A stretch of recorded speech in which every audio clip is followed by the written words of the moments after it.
Assalamualaikum warahmatullahi wabarakatuh. Alhamdulillahirabbil alamin. Wassalatu wassalamu ala Rasulillah wa ala alihi washabbihi ajma'in. Amma ba'du. Alhamdulillah. Selamat pagi anak-anak sekalian.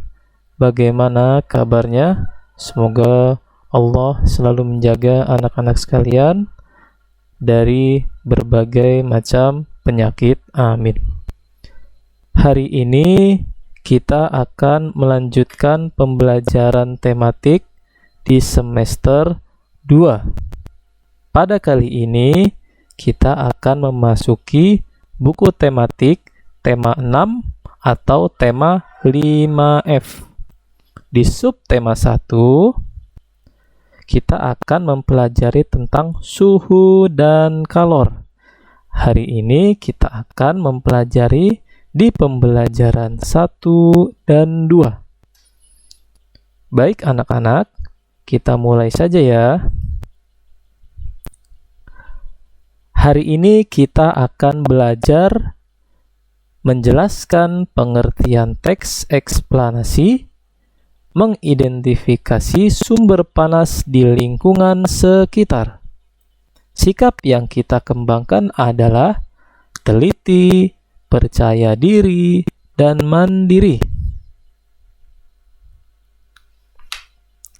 Pembelajaran pertama, ayo berpendapat. Pernahkah kalian melihat matahari? Matahari adalah benda langit terbesar dalam sistem tata surya kita. Matahari sangatlah panas dan mengandung gas yang selalu terbakar. Di permukaannya selalu terjadi ledakan yang menghasilkan lidah api raksasa yang ukurannya 40 atau 50 kali lebih besar daripada bumi. Matahari bersinar terang menyinari bumi. Matahari menjadi sumber energi bagi makhluk hidup di bumi. Matahari menyinari dan menghangatkan bumi. Nah, menurut kamu, apa aja sih manfaat dari keberadaan matahari di bumi? Lalu, apa yang akan terjadi jika tidak ada matahari?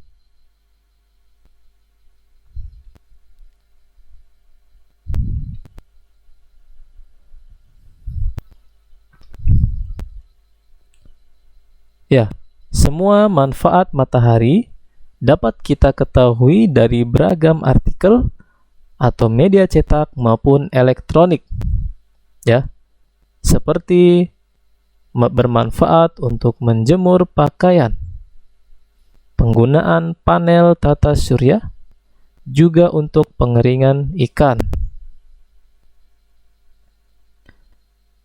Ayo menulis. Silakan anak-anak membaca teks eksplanasi yang berjudul Sumber Energi Panas di Sekitar Kita di halaman 3 pada buku tematik kalian. Sumber energi panas di sekitar kita. Hidup kita dikelilingi oleh panas. Energi panas dihasilkan dari sumber energi panas. Sumber energi panas merupakan segala sesuatu yang dapat menghasilkan panas sendiri. Misalnya, matahari. Matahari dapat mengeringkan pakaian yang kita jemur. Hal itu terjadi karena matahari menghasilkan panasnya sendiri. Oleh karena itu, matahari merupakan sumber energi panas. Ada beragam sumber energi panas dalam kehidupan kita selain matahari. Api merupakan sumber energi panas. Api, sekecil apapun itu, mengandung energi panas. Oleh karena itu, manusia tidak dapat melepaskan diri dari peranan api dalam kehidupan sehari-hari. Panas di sekitar kita dapat dihasilkan dengan berbagai cara. Misalnya saja, panas dalam tubuh kita dapat menghasilkan panas dalam tubuh kita. Antara lain, dengan cara menggosokkan kedua tangan kita. tempelkan kedua tangan kita di pipi, apakah yang kamu rasakan? Pipimu terasa hangat, bukan? Kita juga dapat menghasilkan panas dengan menggesekkan kedua permukaan benda. Cara lain untuk menghasilkan panas adalah dengan menyalakan api. Nyalakan lilin dan dekatkan tanganmu di atasnya. Beri jarak yang cukup agar yang dihasilkan tidak melukai tanganmu. Apakah yang kamu rasakan? Panas juga dapat dihasilkan oleh energi listrik. Panas dihasilkan oleh alat-alat listrik yang mampu mengubah energi listrik menjadi energi panas. Beberapa alat listrik tersebut antara lain adalah setrika, oven, dan kompor listrik. Energi panas memiliki banyak sekali manfaat untuk kita.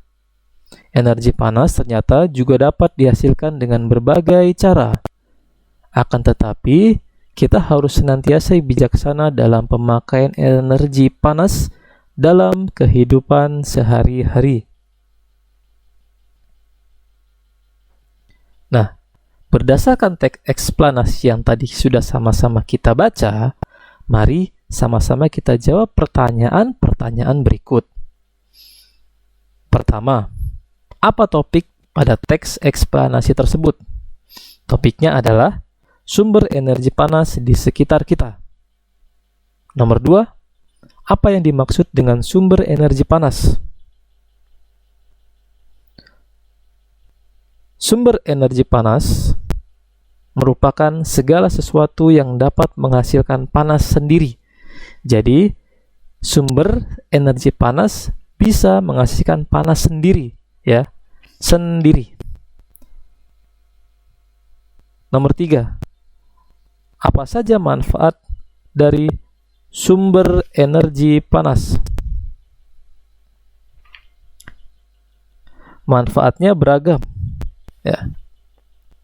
Antara lain dapat mengeringkan pakaian yang bersumber dari matahari, atau mungkin dapat memasak makanan yang panasnya bersumber dari nyalaan api. Beragam panas bisa kalian amati di sekitar kalian. Kalian bisa menyimak bermacam sumber energi panas di sekitar kalian. Nomor 4, bagaimana cara menghasilkan panas? Beragam cara bisa kita hasilkan dari panas. Antara lain seperti tadi, menyalakan api, menyalakan lilin, maupun bila ingin sumber energi itu dari tubuh kita bisa dengan menggosokkan tangan kita agar menjadi energi panas, seperti dalam teks yang sudah sama-sama kita baca.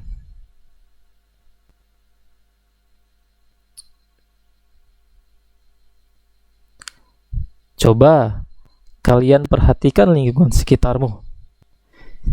Silakan kalian buka buku tematik kalian dan isi tabel berikut di halaman 6. Ya. Silakan kalian tulis sumber energi panas yang dimanfaatkan dalam kegiatan di lingkungan sekitarmu ke dalam tabel berikut. Contohnya, memanggang kue dengan oven listrik. Oven listrik memiliki sumber energi panas, yaitu listrik. Jadi, oven listrik adalah sumber energi panas itu. Silakan kalian tuliskan sumber energi panas di sekitar kalian di tabel buku tematik kalian.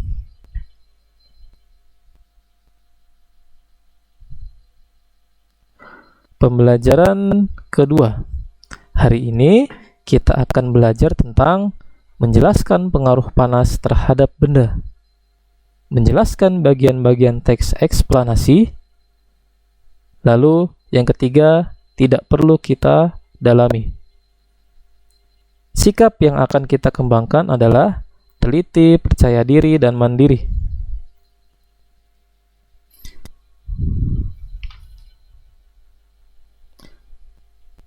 Pernahkah kalian membeli es krim ketika di musim panas atau kemarau terjadi? Seringkali kita ingin membeli es krim. Namun, karena suhu panas yang terik, juga waktu ketika keluar dari kulkas pun lama, maka es krim tersebut mengalami perubahan wujud. Perubahan wujud apa yang terjadi pada es krim? Contohnya di gambar ini adalah perubahan wujud mencair. Ada juga perubahan wujud yang lain, kita akan pelajari bersama. Es krim mengalami perubahan wujud mencair, yaitu perubahan dari wujud padat menjadi cair. Perubahan wujud mencair disebabkan adanya perpindahan energi panas dari lingkungan sekitar ke es krim. Energi panas disebut juga dengan kalor. Kalor atau energi panas mempengaruhi dua hal, antara lain kenaikan suhu dan perubahan wujud benda ya.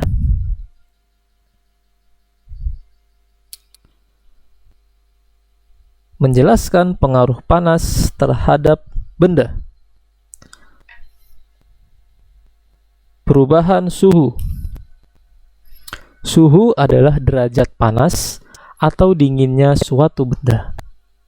Adapun kalor adalah energi yang dipindahkan dari suatu benda ke benda lainnya karena perbedaan suhu. Jika sebuah benda dipanaskan, maka suhu benda akan naik. Sebaliknya, jika benda didinginkan, maka suhunya akan turun. Kita dapat mengetahui kenaikan atau penurunan suhu dengan cara mengukur suhu benda sebelum dan sesudah benda diberi suatu perlakuan. Suhu benda kita ukur menggunakan termometer. Nah, kita dapat membuat termometer sendiri nih. Tentu saja bisa. Untuk membuat termometer sederhana, kalian bisa melakukan uji coba atau percobaan sederhana secara mandiri di halaman 9. Kalian bisa mengikuti arahan dari pembuatan termometer sederhana. Persiapkan alat dan bahan, lalu ikuti langkah kegiatan yang tertera di halaman 9. Kalian bisa membuat termometer sederhana dengan alat-alat yang cukup mudah ditemukan di rumah-rumah kalian. Silakan anak-anak bila berkenan untuk membuat termometer mandiri, bisa kalian ikuti langkah-langkah yang ada di buku halaman 9.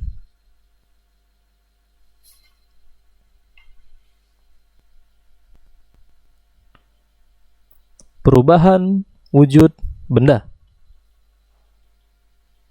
Suatu benda yang dipanaskan akan menerima kalor atau panas. Tentunya menerima dari lingkungan. Sebaliknya, benda yang didinginkan akan melepaskan panas atau kalor dari benda tersebut ke lingkungan. Kalor yang diserap ataupun kalor yang dilepaskan suatu benda dapat mengakibatkan perubahan wujud suatu benda. Perubahan wujud benda maupun benda padat, gas, dan cair dapat dirangkum dalam skema di samping atau gambar yang bisa kalian simak di layar. Sebagai contoh, pada peristiwa es yang mencair, terjadi perubahan wujud dari benda padat ke cair. Ya, bisa kalian lihat di layar, dari benda padat menjadi cair. Dalam peristiwa tersebut, kenaikan suhu lingkungan mempengaruhi perubahan wujud benda. Misalnya, es yang semula berada dalam freezer, suhunya 0 derajat. Akan tetapi menjadi benda cair ketika es tersebut dipindahkan ke suhu ruang, yaitu 37 derajat Celcius. Ingat, energi panas akan berpindah dari suhu tinggi ke suhu rendah, ya. Jadi, perubahan berbagai macam benda, semisal benda padat ke cair, yakni energi panas akan berpindah dari suhu tinggi ke suhu rendah. Ayo membaca. Bunga matahari. Pada pembelajaran sebelumnya, kamu telah mengetahui bahwa salah satu sumber energi panas adalah matahari. Tahukah kamu bahwa ada tanaman yang selalu menghadap arah matahari? Tanaman yang dimaksud adalah bunga matahari. Nah, tanaman ini dinamakan bunga matahari karena bentuknya yang seperti matahari. Selain itu, bunga ini juga bergerak mengikuti arah matahari. Mari kita sama-sama baca teks tentang bunga matahari di halaman 10.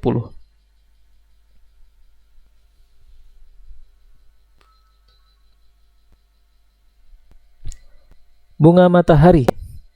Siapa yang tidak mengenal dengan bunga matahari yang satu ini? Ya, bunga matahari namanya. Bunga matahari memang sudah menjadi salah satu jenis bunga yang paling terkenal. Sebagian besar jenis bunga matahari memang dikenal sebagai tanaman hias, tetapi bunga ini juga dikenal sebagai tanaman yang kaya akan manfaat. Bunga matahari disebut bersifat heliotropis, yang artinya bergerak mengikuti arah datangnya sinar matahari. Adanya hormon auksin adalah penyebab bunga matahari ikut bergerak bersama dengan arah datangnya sinar matahari. Hormon ini adalah hormon pertumbuhan yang memberi pengaruh pada pergerakan bunga matahari. Bunga matahari yang sudah mekar tidak lagi memiliki sifat heliotropis. Bunga bernama ilmiah Helianthus annus tidak lagi bergerak seiring matahari. Bunga-bunga itu akan menghadap ke timur, ke arah matahari terbit. Dengan demikian, bunga matahari akan terlihat seperti menyambut terbitnya matahari pagi. Bunga matahari yang menghadap ke sumber cahaya akan terlihat lebih jelas oleh serangga. Serangga-serangga yang terbang di hinggap di bunga matahari memang diperlukan untuk membantu penyerbukan. Biji bunga matahari juga akan terlihat lebih jelas.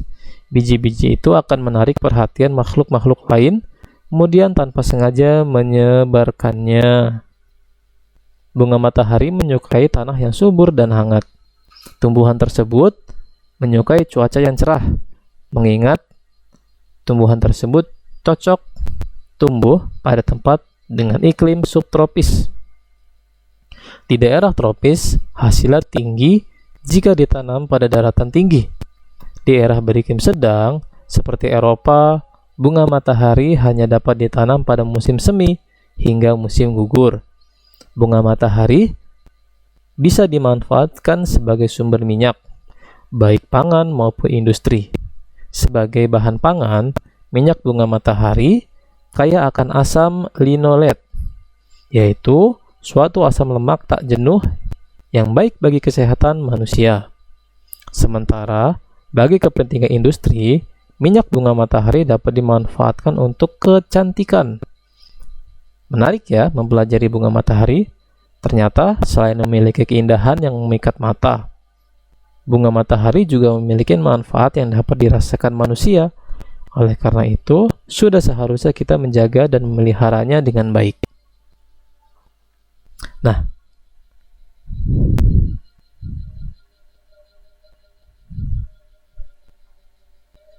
berdasarkan teks di atas, mari sama-sama kita jawab pertanyaan berikut. Pertama, mengapa bunga matahari selalu mengikuti arah gerak matahari? Bunga matahari disebut bersifat heliotropis, yang artinya bergerak mengikuti arah datangnya sinar matahari. Jadi, memang sifat alami matahari karena bunga matahari memiliki sifat heliotropis, itu sudah sifatnya. Kedua, apa nama ilmiah dari bunga matahari? Nama ilmiahnya adalah Helianthus annus. Ketiga, apa peran serangga bagi bunga matahari?